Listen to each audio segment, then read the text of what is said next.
José Eduardo Ferreira, estive 12 anos à frente da Câmara Municipal de Moimenta da Beira.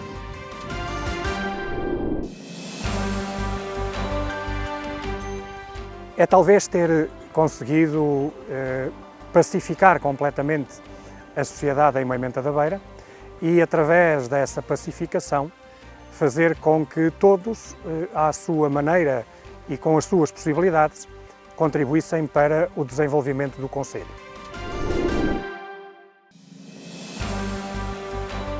Não lhe consigo identificar nenhum erro, talvez por ter cometido mais do que um.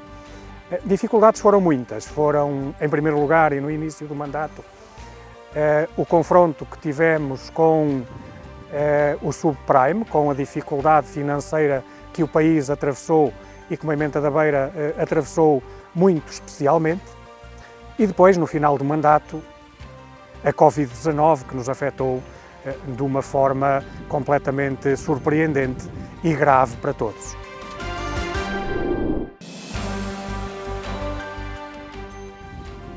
Houve muitas decisões com alguma dificuldade, mas eu direi que a preparação que nós procurávamos fazer, e creio que conseguíamos, das decisões, fazia com que elas não constituíssem uma dificuldade. Pelo contrário, as decisões que às vezes eram difíceis eram mais carregadas de esperança do que de dificuldade.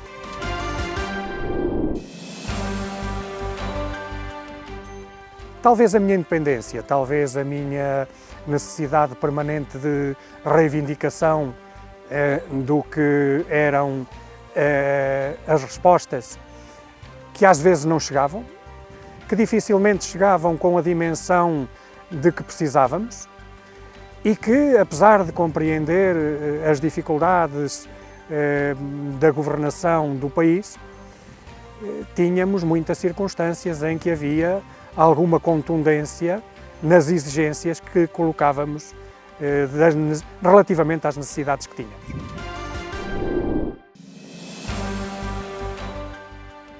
Eu não sei se são o maior fantasma, mas são uma grande dificuldade. Eu não nego que tenho muita dificuldade em lidar com denúncias anónimas ou com afirmações anónimas, porque eu detesto a mentira, eu não consigo lidar com a mentira. E normalmente as denúncias anónimas, as iniciativas anónimas estão muito ligadas à mentira e eu não suporto a mentira.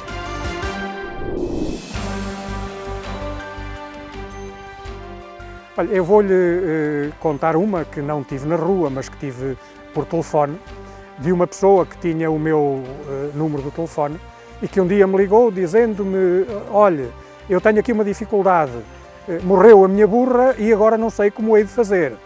Eu disse-lhe: oh, é muito simples, se tiver 2 pás, eu vou para aí e ambos enterramos a burra. Se não tiver, eu compro uma, arranjo uma para si, que havemos de resolver.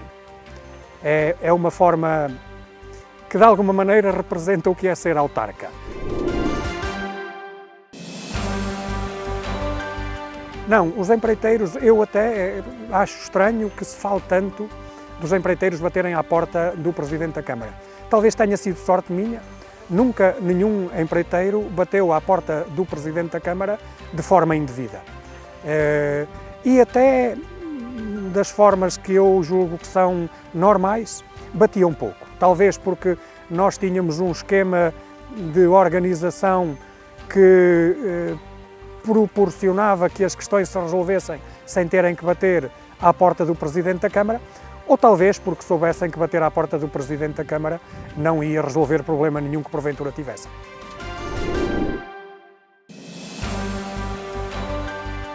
Sim, tive várias decisões relativamente às quais eu tinha dúvidas quanto à legalidade. Até porque nem sempre os pareceres que pedia eram completamente claros e não raramente eram contraditórios. E, portanto, houve várias circunstâncias em que eu tinha dúvida quanto à legalidade. Prevalecia, nesse caso, sempre o que era, na minha interpretação, o interesse público. Admito que, numa ou noutra circunstância, a minha interpretação do interesse público possa ser questionada. O que não admito é que todas as decisões eram tomadas quando, com alguma dúvida relativamente à respectiva legalidade, na defesa intransigente do interesse público.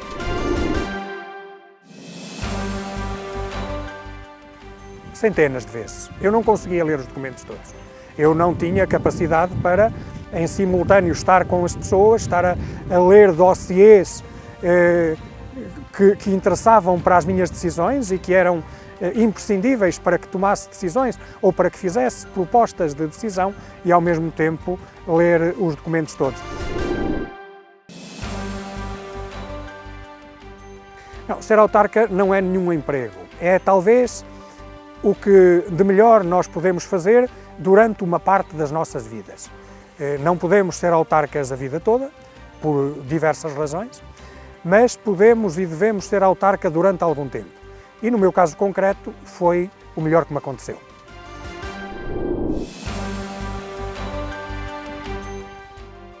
Olha, um autarca ganha mal, não ganha o suficiente sequer para pagar os estudos a 2 filhos que tenha na universidade em simultâneo.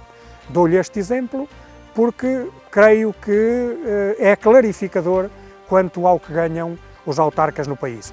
E até lhe digo que a percepção que tenho é que nós não temos melhores autarcas porque há muita gente que não consegue ser autarca também por essa razão.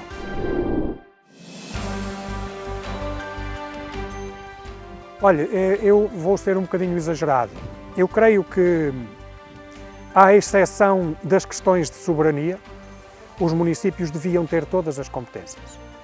Porque muitas das decisões que nos afetam negativamente são tomadas por pessoas que não nos conhecem e eu considero que ninguém pode decidir bem sobre o que não conhece. Portugal só é o país desenvolvido que somos porque, ao longo de quase 5 décadas, existiu o poder local.